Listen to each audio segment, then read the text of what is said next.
With us this hour, Bill Lavin, who's president of the Firefighters Mutual Benevolent Association in New Jersey, Carla Katz, who is attorney for the FMBA, and the Bill and the firefighters are going into court next week. Is it, Bill? I think it is in Mercer County Superior Court. That's correct. And you will try, your intention is to block the implementation of what is a law now, this pension and benefit reform law.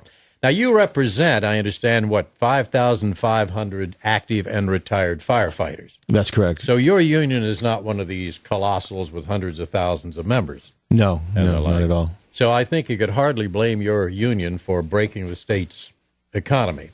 Well, I would hope not. Good morning, Mr. Gerhardt. Good morning. It's a privilege to be here. Good morning, Carla. Always great to see you.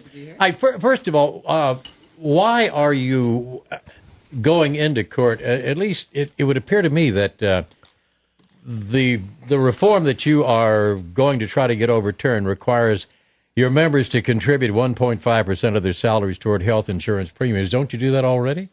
Yes, in many cases we do, and that's exactly the point. Well, our negotiations is done by and large with local municipalities. We work for local cities and boroughs and municipalities, and we feel that to have the state of New Jersey to impose an additional tax upon that is intrusive, and we hope that the courts will find it to be illegal. Well, no, you say an additional tax upon what you're, an additional amount in addition to what you're paying already. Well, we've been told that it's not that. It's just a minimum of that. Carla, is that? No, which is actually, true here? This is one of the most poorly written pieces of legislation that I may have ever seen in 27 years.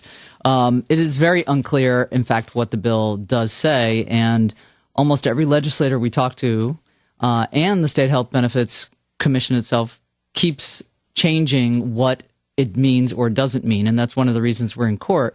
But Bill's right. We're viewing this as an illegal pay cut, as a tax on just certain people, public employees, of 1.5% of salary.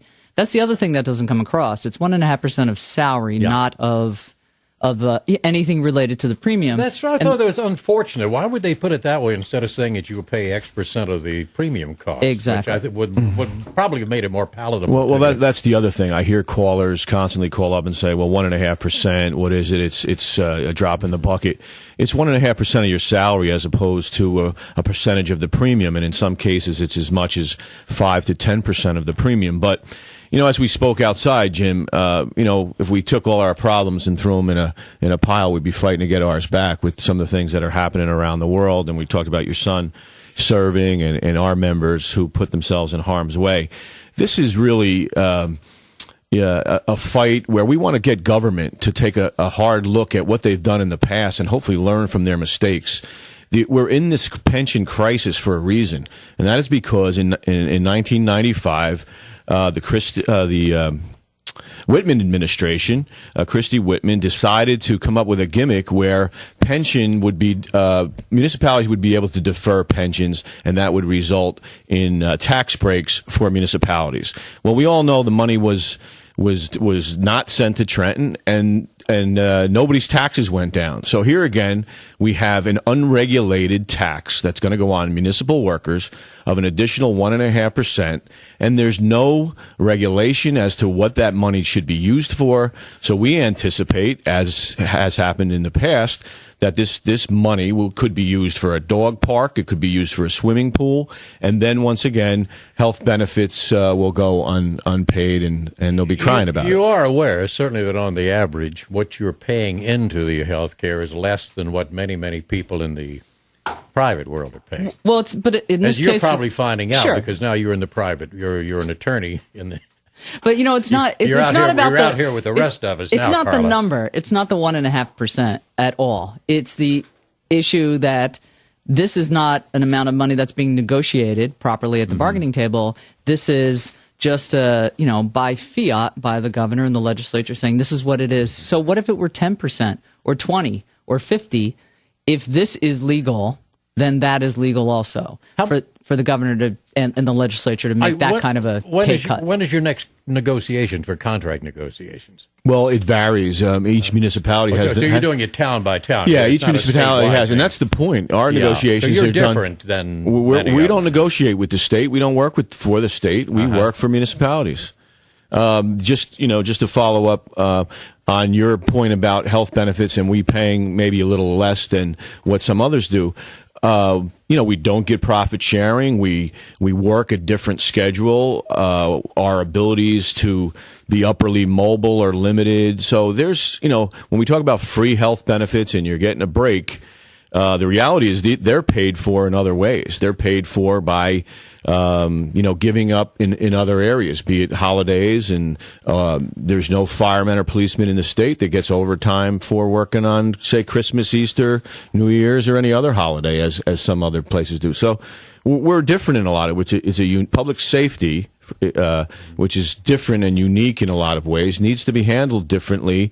We put ourselves in harm's way and our health is compromised. Therefore, health benefits are more critical to firefighters and police officers than it might be for those who aren't exposed to the elements. But you're in the woodpile now. This lawsuit includes all of the unions, does it not? Not just yours and police, well, which I think everybody would allow are a bit special and separate. But our lawsuit actually is separate. I mean, yours is separate. It's separate. Okay. There's a public safety lawsuit. In fact, we're the only ones going forward next week.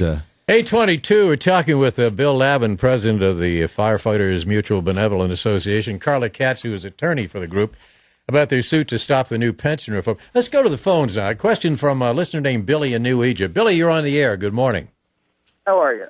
This question is for Mr. Lavin. Yeah, sure. Bill, your municipalities, they negotiate these contracts for your benefits.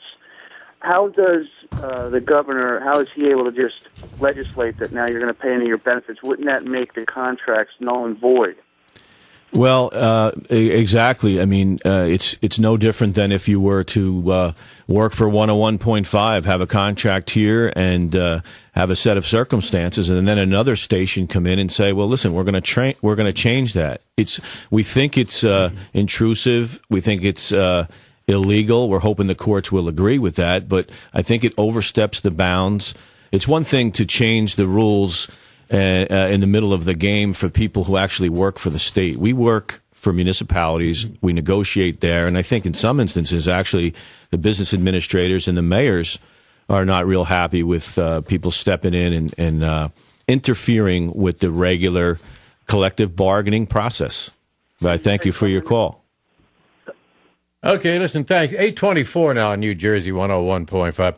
You recognize... so I'm trying in my mind to keep you separate, in a sense, from everybody else, because there are many, many unions involved in this with much larger membership, and most of them, I think, do not, as you do, have contracts purely locally. Right. It's not with a district, and it's not with That's right. a state. Yeah. And so it puts you in a little different category here. You recognize, I'm sure, or tell me if I'm wrong, that the state does have financial difficulties going on. That there's a problem of revenue versus what's going out. That's obvious, I think, to everybody. Right, and you would recognize that the only way to do anything about that is to rein in expenses. Well, how do you rein in, or expenditures, I should say? How do you cut that without actually cutting some of that, or at least nibbling around the edges of it? And I guess what I'm asking is, it would seem to me that the future is going to be a different kind of a pension plan than you have. Carla, is that... Well, I think the 401k type plan is the future.